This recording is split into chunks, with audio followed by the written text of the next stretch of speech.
ಕಾಶ್ಮೀರದ ಪಹಲ್ಗಾವಲ್ಲಿ ನಡೆದಂತಹ ಉಗ್ರ ದುಷ್ಕರದಲ್ಲಿ ಏನು 26 ಜನ ತಮ್ಮ ಜೀವನ ಕಳೆದುಕೊಂಡ್ರು. ಅದರಲ್ಲಿ ಶಿವಮೊಗ್ಗ ಮೂಲದ ಮಂಜುನಾಥ್ ಕೂಡ ಒಬ್ಬರಾಗಿರ್ತಾರೆ. ಅಂದ್ರೆ ಈ ಘಟನೆಗೆ ಸಂಬಂಧಪಟ್ಟಂತೆ ಈಗಾಗಲೇ ಭಾರತ ಸರ್ಕಾರದ ಸೈನ್ಯ ಏನು ಕ್ರಮ ಕೈಗೊಂಡಿದೆ, ಅದರಲ್ಲಿ ಇವತ್ತಿನ ಮೊದಲನೇ ಹಂತದಲ್ಲಿ ಸುಮಾರು 50ಕ್ಕೂ ಹೆಚ್ಚು ಜನ ಉಗ್ರರನ್ನ ಸದೆ ಬಡಲಾಗಿದೆ ಅಂತ ಒಂದು ಮಾಹಿತಿ ಸಿಗ್ತಾ ಇದೆ. ಬನ್ನಿ ಈ ಸಂದರ್ಭದಲ್ಲಿ ಮಂಜುನಾಥ್ ಅವರ ತಾಯಿ ಸುಮತಿ ಅವರನ್ನು ಮಾತಾಡ್ಸೋಣ. ಮೇಡಮ್, ಇಂಥ ಒಂದು ಸಂದರ್ಭ ಬರುತ್ತೆ ಅಂತ ನಿರೀಕ್ಷೆ ಮಾಡಿದ್ರ? ಖಂಡಿತ ಮನಸ್ಸಲ್ಲೂ ಈ ಥರದ್ದು ನೆನೆಸಿರ್ಲಿಲ್ಲ. ಇದುವರೆಗೆಲ್ಲ ಶಾಂತಿಯುತವಾಗಿ ನಡೀತಾ ಇತ್ತಲ್ವಾ, ಸುಮ್ಮನೆ ಅದೇ ರೀತಿ ಎಲ್ಲರಿಗೂ ನಾವು ಊರು ನೋಡ್ಕೊಂಬರೋಣ ಅಂತ ನಮ್ಮ ಮಗ ಹೋದ. ಅಲ್ಲಿ ಈ ಥರ ಆಗುತ್ತೆ ಅಂತ ಮನಸ್ಸಲ್ಲೂ ನೆನೆಸಿರ್ಲಿಲ್ಲ.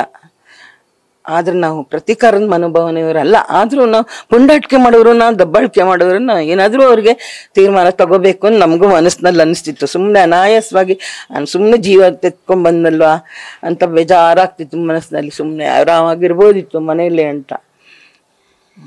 ಆಪರೇಷನ್ ಸಿಂಧೂರ್ ಅನ್ನೋದ್ರ ಮೂಲಕ ಒಂದು ಭಾರತದ ಏನು ನಮ್ಮ ಜನರು ಏನು ತೀರ್ಕೊಂಡು ಹೋದ್ರು ಅಂದ್ರೆ ಹುತಾತ್ಮರಾದ ಸಂದರ್ಭದಲ್ಲಿ ಅವರ ಒಂದು ಸಾವಿಗೆ ಪ್ರತೀಕಾರವಾಗಿ ಇಟ್ಕೊಂಡ ಕ್ರಮ ಏನ್ ಅನ್ಸತ್ತೆ ಇದಕ್ಕೆ? ನಾವು ಯಾರ ಸಾವಿನಲ್ಲಿ ಪ್ರತೀಕಾರದಲ್ಲಿ ನಾವು ಭಾಗಿಯಾಗಲ್ಲ. ಅಂದ್ರೆ ಚೆನ್ನಾಗಿರ್ಬೇಕು, ಎಲ್ಲಾ ಜನರು ಸುಖ ಶಾಂತಿಯಿಂದ ಇರ್ಬೇಕು ಅನ್ನೋದು ನಮ್ಮ ಇಚ್ಛೆ. ಆದ್ರೆ ನಮ್ಗೆ ಹಿಂಗಾಗಿದ್ ಪಾಪ ಬೇರೆ ಜನಸಾಮಾನ್ಯರಿಗೆ ಹಿಂಗಾಗಬಾರ್ದು ಅಂತ ನಮ್ಮ ಇಚ್ಛೆ ಅಷ್ಟೆ. ಇಂತಹ ಒಂದು ಸಂದರ್ಭ ಅಂದ್ರೆ ಸಾಮಾನ್ಯವಾಗಿ ಯಾರು ನಿರೀಕ್ಷೆ ಮಾಡಲ್ಲ. ಆದ್ರೆ ದೇಶವಾಸಿಯಾಗಿ ಈಗ ಒಂದು ಘಟನೆಗೆ ಹೇಳ್ತೀರಾ? ಸರಿಯಾದ ನಿರ್ಧಾರ ಮೋದಿಯವ್ರು ತಗೋತಾರೆ. ಒಂದು ಕುಟುಂಬದಲ್ಲಿ ಯಜಮಾನ ಹೆಂಗ್ ತೀರ್ಮಾನ ತಗೋತಾನೆ ಆ ರೀತಿ ನಾವು ಹೆಂಗಸರು ನಾವು ಅವ್ರಿಗೆ ಸಪೋರ್ಟ್ ಮಾಡ್ತೀವಿ. ಹಂಗೆ ಭಾರತದ ಯಜಮಾನ ಈಗ ಮೋದಿಯವರು ಅವ್ರು ಏನ್ ತೀರ್ಮಾನ ತಗೋತಾರೋ ಅದನ್ನ ನಾವು ಓಕೆ ಅಂತೀವಿ ಅಷ್ಟೇ. ಅಂದ್ರೆ ಒಟ್ಟಾರೆ ಒಂದು ಘಟನೆ ಎಲ್ರಿಗೂ ದುಃಖ ತಂದ್ರ ನಡುವೆ ಇಡೀ ದೇಶನೇ ಒಂದು ಆಗ್ರಹಿಸ್ತಿತ್ತು. ಒಂದು ಪ್ರತೀಕಾರ ಆಗ್ಬೇಕು ಅಂದ್ರೆ ಭಾರತದ ಒಂದು ಜನ ನೆಮ್ಮದಿಯಿಂದ ಇರಬೇಕಿತ್ತು ಅಂತ ಹೇಳ್ಬಿಟ್ಟು ಅಷ್ಟೇ. ಭಾರತದ ಜನ ನೆಮ್ಮದಿಯಿಂದ ಇರ್ಬೇಕು ಅಂತ ನಮ್ಮ ಆಶಯ ಅಷ್ಟೇ. ಪ್ರತೀಕಾರ ಪುಂಡಾಟಿಕೆ ಮಾಡೋರ್ನ ಮಾತ್ರ ಬಿಡಬಾರ್ದು. ಹೀಗೆ ನಮ್ಮ ದೇಶದಲ್ಲಿ ಬಂದು ನಮ್ದನ್ನ ನೀರು ಎಲ್ಲ ತಿನ್ಕೊಂಡು ನಮ್ಮ ಮೇಲೆ ಹೊಡೆದು ಹೋಗುವಂತ ದುಷ್ಕೃತ್ಯ ಅವ್ರು ಮಾಡಬಾರ್ದು ಇನ್ಮೇಲೆ ಅಷ್ಟೇ.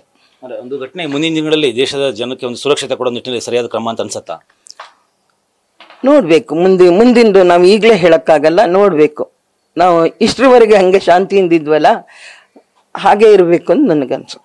ಇಷ್ಟು ದಿವಸ ದೇಶ ಶಾಂತಿ ಪ್ರತಿಪಾದನೆ ಮಾಡ್ಕೊಂಡು ಬಂತು. ಆದ್ರೆ ಇದು ಮೊದಲನೇ ಬಾರಿಗೆ ಒಂದು ಕ್ರಮ ಕೈಗೊಂಡಿರೋದು. ಹೌದು, ಅಲ್ಲಿ ಇಷ್ಟು ದಿವಸವರೆಗೆ ಚೆನ್ನಾಗಿದ್ವಲ್ಲ ಹಾಗೆ ಇನ್ನು ಮುಂದೆ ಚೆನ್ನಾಗಿರ್ಬೇಕು ಅಂತ ನಮ್ಗೆ ಆಸೆ ಅಷ್ಟೇ. ಅಂದ್ರೆ ಈ ಒಂದು ಘಟನೆಯಲ್ಲಿ ಏನು 26 ಜನ ಅಮಾಯಕರು ಜೀವ ಕಳ್ಕೊಂಡ್ರು, ಅವ್ರಿಗೊಂದು ಅವ್ರ ಆತ್ಮಕ್ಕೆ ಒಂದು ಶಾಂತಿ ನೀಡೋ ನಿಟ್ಟಿನಲ್ಲಿ ಮತ್ತೆ ನಾವಿದೀವಿ ಅಂತ ಹೇಳ್ಬಿಟ್ಟು ದೇಶವಾಸಿಗಳು ರಕ್ಷೆ ಕೊಡುವಂತಹ ಒಂದು ಕ್ರಮ ಆಗಿರೋಂಥದ್ದು ಸರಿಯಾದ ನಿರ್ಧಾರ ತಗೊಳ್ತಾರೆ ಅಂತ ನಮ್ಗೆ ಅನಿಸ್ತಾ ಇದೆ. ನಮ್ಮ ಮಗನ ಬಲಿದಾನ ವ್ಯರ್ಥವಾಗಲ್ಲ ಅಂತ ಅನಿಸ್ತಾ ಇದೆ. ಮುಂದಿನ ದಿನದಲ್ಲಿ ಕಾದು ನೋಡೋಣ ಸರ್ ಅಷ್ಟೇ. ಇದು ಮಂಜುನಾಥ್ ಅವರ ತಾಯಿ ಸುಮತಿ ಅವರ ಮಾತುಗಳು. ದೇಶದ ಏನು ಜನರು 26 ಜನ ಮಗನೂ ಸೇರಿದಂತೆ 20 ಜನ ಒಂದು ಜೀವ ಕಳ್ಕೊಂಡ್ರು. ಅವರ ಆ ಬಲಿದಾನಕ್ಕೆ ಕೇಂದ್ರ ಸರ್ಕಾರ ಏನು ಕ್ರಮ ಕೈಗೊಂಡಿದೆ ಸರಿಯಾಗಿದೆ. ದೇಶದ ರಕ್ಷಣೆಗೆ ಮೋದಿ ಅವರು ಸೂಕ್ತವಾದ ಕ್ರಮ ಕೈಗೊಂಡಿದ್ದಾರೆ ಅಂತ ಬಿಟ್ಟು ತಮ್ಮ ಅಭಿಪ್ರಾಯ ವ್ಯಕ್ತಪಡಿಸಿರುವಂಥದ್ದು. ಕ್ಯಾಮರಾಮನ್ ಮಹೇಶ್ ಜೊತೆಗೆ ಪ್ರಸನ್ನ, ನ್ಯೂಸ್ ಫಸ್ಟ್, ಶಿವಮೊಗ್ಗ.